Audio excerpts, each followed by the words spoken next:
Good morning students, how are you all.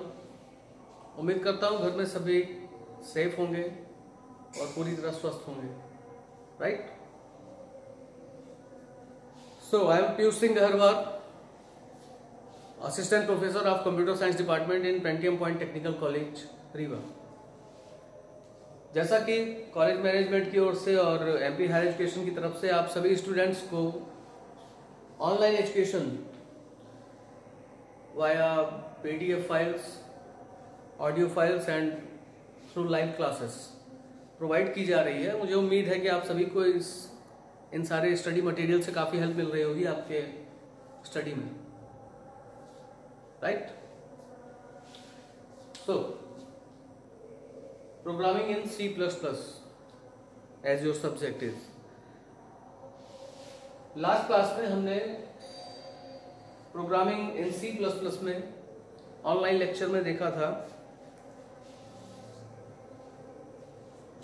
Virtual function के बारे में एंड प्रोटेक्टेड एक्सेस परमिशन के बारे में। आज का ये video lecture static data members के बारे में। आज हम डिस्कस करेंगे C++ प्रोग्रामिंग में स्टैटिक डाटा मेंबर्स क्या होते हैं, उनका रोल क्या होता है, इंपॉर्टेंस क्या होती है, किस तरह से वो काम करते हैं, ठीक है। सो एट फर्स्ट डाटा मेंबर्स हम जानते हैं क्या होते हैं। किसी भी क्लास के अंदर जो भी हम वेरिएबल्स डिफाइन करते हैं they are called data members of that class, right. Static, ये वर्ड भी हम पहले सुन चुके हैं, आप सभी को ध्यान होगा। प्रोग्रामिंग इन C में स्टोरेज क्लासेस में एक वर्ड हमने स्टडी किया था, स्टैटिक, राइट। दो इंपॉर्टेंट प्रॉपर्टीज, दो इंपॉर्टेंट कैरेक्टरिस्टिक्स थी स्टैटिक कीवर्ड की। जो इसका पहला कैरेक्टरिस्टिक था, जो इसके अब पहला इंपॉर्टेंस था, पहली विशेषता इसकी क्या होती है कि किसी भी स्टैटिक डाटा मेंबर, किसी भी स्टैटिक वेरिएबल को हम पूरे प्रोग्राम में केवल और केवल एक बार ही इनिशियल वैल्यू दे सकते हैं, यानी इनिशियलाइज, ठीक है।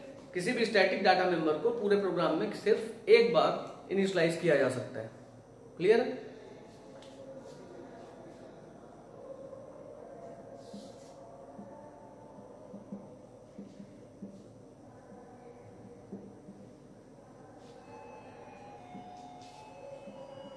सेकेंड कैरेक्टरिस्टिक क्या थी स्टैटिक डाटा मेंबर की?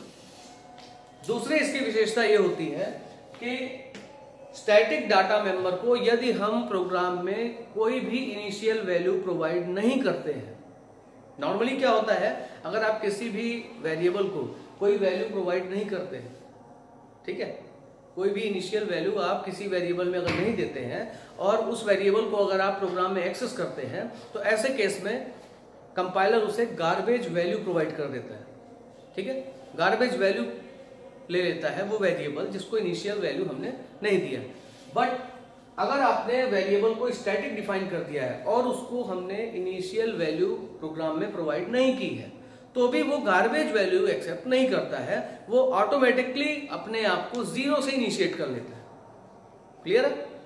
अगर आपने कोई वैल्यू दे दिया स्टैटिक वेरिएबल को 10, 20, 50, तो बहुत अच्छी बात है, उसकी वैल्यू जो भी आपने दी है वो हो जाएगी।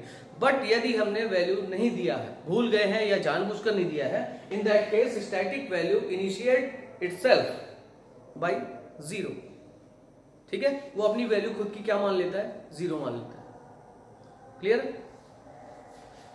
तो ये तो थी स्टैटिक वेरिएबल्स की प्रॉपर्टी।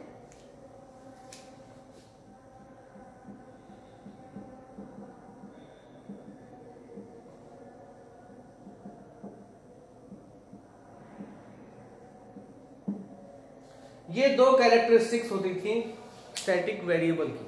क्लियर है? सेम यही कैरेक्टरिस्टिक्स होती हैं स्टैटिक डाटा मेंबर की। बस अंतर क्या होता है, स्टैटिक वेरिएबल हम डिफाइन करते थे मेन फंक्शन के अंदर, ठीक है। यहाँ स्टैटिक डाटा मेंबर की बात हो रही है। तो डाटा मेंबर हम किसे कहते हैं, जो वेरिएबल्स हम क्लास के अंदर डिफाइन करते हैं, क्लास डेफिनेशन में डिफाइन करते हैं, they are known as data members, right. तो कहने का मतलब जब हम किसी क्लास के अंदर कोई स्टैटिक डाटा मेंबर डिफाइन करते हैं, that data member is known as static data member. Clear है? और स्टैटिक डाटा मेंबर डिफाइन करने के लिए स्टैटिक कीवर्ड का यूज किया जाता है। जब आप वेरिएबल डिफाइन करते हैं उसके पहले हम स्टैटिक कीवर्ड यूज करते हैं। क्लियर? अब स्टैटिक डाटा मेंबर जब डिफाइन होता है तो ये दो प्रॉपर्टीज तो उसमें होती ही है, प्लस एक कंपल्शन और आ जाता है, हमें एक काम और करना पड़ता है। किसी भी स्टैटिक डाटा मेंबर को जब डिफाइन किया जाता है क्लास में तो उसको हम डिक्लेयर करते हैं क्लास के अंदर, बट उसको क्लास डेफिनेशन के बाहर इनिशिएट वैल्यू भी देनी पड़ती है हमें। ठीक है? अगर हम कोई इनिशियल वैल्यू देना चाहते हैं तो वो हम कहाँ देंगे? क्लास के बाहर। और अगर नहीं भी देना चाहते हैं तो भी उसको क्लास के बाहर एक बार और डिफाइन करना आवश्यक होता है, तभी वो खुद को जीरो से इनिशिएट करता है। क्लियर है? ओके, देन आइए अब एक प्रोग्राम के थ्रू देखते हैं किस तरह से हम किसी क्लास के अंदर स्टैटिक डाटा मेंबर्स क्रिएट करते हैं और किस तरह से वो काम करता है, किस तरह से उसको हम क्लास के अंदर और क्लास के बाहर डिफाइन करते हैं। ओके, इसको एक प्रोग्राम के थ्रू हम देखते हैं। Alright, so this is the program for static data member. यहां पर एक प्रोग्राम हमने बनाया हुआ है, एक क्लास बनाई हमने टेस्ट नाम की। इस टेस्ट क्लास के अंदर हमने केवल एक ही वेरिएबल डिफाइन किया है, इंटीजर ए, और इस इंटीजर ए को हमने स्टैटिक कीवर्ड का यूज करके स्टैटिक डाटा मेंबर बनाया, स्टैटिक इंटीजर ए। अभी तक हम कैसे डिफाइन करते थे? केवल इंटीजर ए लिखते थे, यहां पर हमने स्टैटिक लगा दिया। It means now it is the static data member of class test. Clear? Then public में हमने केवल एक फंक्शन बनाया हुआ है, फंक्शन का नाम है शो। ठीक है, जैसा कि हमने इसके पहले भी कई क्लासेस में बनाया। शो फंक्शन का काम क्या है? एक ही वैल्यू को ये प्रिंट करेगा, जो भी एक ही वैल्यू होगी ये आउटपुट देगा उसको। फंक्शन यहाँ पर क्लोज किया, देन यहाँ पर हमने क्लास को क्लोज किया। इसके बाद यहाँ पर हमने, जैसा कि मैंने अभी एक्सप्लेन किया था आपको जब डेफिनेशन बताया था क्लास स्टैटिक डाटा मेंबर की, स्टैटिक डाटा मेंबर को जब हम किसी क्लास में डिफाइन करते हैं तो उसे हम डिक्लेयर करते हैं क्लास के अंदर।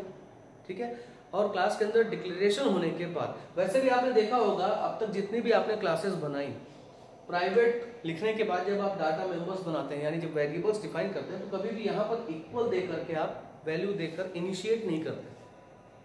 ठीक है, C++ में जब हम डाटा मेंबर्स डिफाइन करते हैं क्लास में तो उसको वहीं पर इनिशिएट नहीं करते। क्लियर? तो यहाँ पर हमने स्टैटिक डाटा मेंबर डिफाइन किया, देन यहाँ क्लास क्लोज होने के बाद, जैसा कि डेफिनेशन में था कि क्लास के बाहर, क्लास डेफिनेशन के बाहर भी एक बार इसे हमें लिखना होता है। ठीक है, डिफाइन करना होता है, और बाहर जो हम क्लास के डेफिनेशन के बाहर जहां पर डिफाइन करते हैं वहीं पर हम इसे इनिशियल वैल्यू भी दे सकते हैं। दे सकते हैं मतलब देना जरूरी नहीं है, वो डिपेंड करता है प्रोग्राम बनाने वाले। यहां पर हमने क्या किया है? इस वेरिएबल को दोबारा से डिफाइन किया। अब पता कैसे चलेगा कंपाइलर को कि ये वेरिएबल यही वाला है जो क्लास के अंदर डिफाइन है? इससे पता चले। ठीक है, यहां लिखा हमने integer test scope a. It means test class के अंदर जो ए नाम का मेंबर है। ठीक है, जो ए है वो क्या है? टेस्ट क्लास का मेंबर है। तो test scope a equal to 20, मतलब टेस्ट क्लास में जो ए वेरिएबल है उसको वैल्यू हमने क्या इनिशिएट वैल्यू क्या दी? इनिशियल वैल्यू 20 दी। क्लियर है? देन यहाँ मेन फंक्शन हमने डिफाइन किया। मेन फंक्शन में टेस्ट क्लास का एक ऑब्जेक्ट हमने डिफाइन किया T, then T dot show. अब यहाँ पर हमने टी के थ्रू कॉल कर लिया शो फंक्शन को। शो फंक्शन क्या काम कर रहा है? एक ही वैल्यू को प्रिंट करने का। तो जैसे ही वो एक ही वैल्यू को देखेगा, एक ही वैल्यू हमने इनिशियल वैल्यू क्या दे रखी है? 20, तो यहाँ पर आ जाएगा आपका आउटपुट। ये आपके प्रोग्राम का आउटपुट होगा, value of a equals to 20।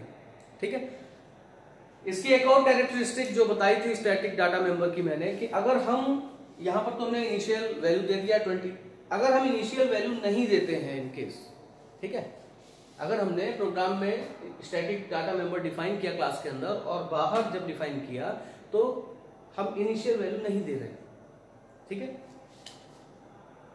केवल यहां पर हमने इतना लिखा, मतलब वेरिएबल को दोबारा डिफाइन किया, ये करना ही पड़ेगा क्योंकि ये ऐसा नियम है, ऐसा रूल है, स्टैटिक डाटा मेंबर को क्लास डेफिनेशन के बाहर एक बार और डिफाइन करना होता है।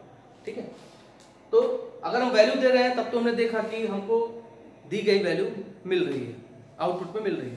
बट यदि हम वैल्यू नहीं देते हैं तब यहां पर वही कैरेक्टरिस्टिक काम आएगी जो स्टैटिक डाटा मेंबर की होती है कि अगर आप इनिशियल वैल्यू नहीं देते हैं किसी स्टैटिक डाटा मेंबर को तो उसकी वैल्यू ऑटोमेटिकली क्या मान लेता है, ये 0। ठीक है, तब ऐसे केस में आपको आउटपुट ए का क्या मिलेगा, यहां पर आपको जो ए की आउटपुट में वैल्यू मिलेगी वो मिलेगी 0। क्लियर है?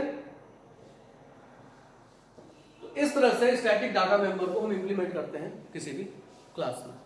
आई होप इस प्रोग्राम से स्टैटिक डाटा मेंबर का कॉन्सेप्ट आप सभी को क्लियर हुआ होगा। इसको एक बार आप रन करके देखें सिस्टम पर और अच्छा क्लियर होगा ये कॉन्सेप्ट। देन इसके बाद जो नेक्स्ट हमारी ऑनलाइन क्लास होगी उस ऑनलाइन क्लास में हम एक्सप्लेन करेंगे, हम पढ़ेंगे स्टैटिक मेंबर फंक्शन के बारे में। जिस तरह अभी हमने देखा स्टैटिक डाटा मेंबर, इसी तरह क्लास के अंदर अगर हम किसी फंक्शन को स्टैटिक डिफाइन करते हैं तो उसकी इंपॉर्टेंस क्या हो जाती है, वो किस तरह से काम करता है, ठीक है, उसके बेनिफिट्स क्या है, ये हम देखेंगे अपने नेक्स्ट ऑनलाइन लेक्चर में। तब तक के लिए आप इस प्रोग्राम को रन करें, इसके कॉन्सेप्ट को समझें। Okay, be safe and stay at home. Thank you so much students.